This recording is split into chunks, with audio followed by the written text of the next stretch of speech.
AP CM Chandrababu ఇవాళ శ్రీ సత్యసాయి కడప జిల్లాలో పర్యటించనున్నారు. ఉదయం పుట్టపర్తి విమానాశ్రయంలో ప్రధాని మోదీకి సీఎం స్వాగతం పలుకుతారు. ప్రధానితో కలిసి సత్యసాయి శత జయంతి వేడుకలకు హాజరవుతారు.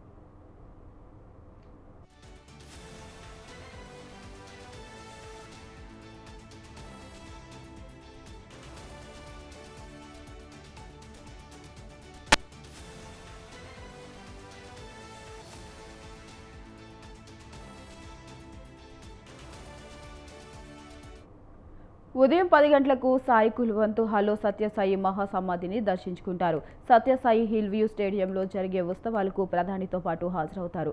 అనంతరం ప్రధానికి వీడ్కోలు పలికి మధ్యాహ్నం 1 గంటకు కడప జిల్లా కమలాపురం నియోజకవర్గం పెంట్రిమరికి చంద్రబాబు చేరుకుంటారు. గ్రోమోర్ ఎరువుల కేంద్రాన్ని సందర్శించి రైతులతో ముఖాముఖి కార్యక్రమంలో పాల్గొంటారు. అక్కడే ప్రజా వేదిక నుంచి అన్నదాత సుఖీభవ పీఎం కిసాన్ 2వ విడత నిధుల్ని విడుదల చేస్తారు. అనంతరం పార్టీ కేడర్తో సమావేశమవుతారు సీఎం చంద్రబాబు.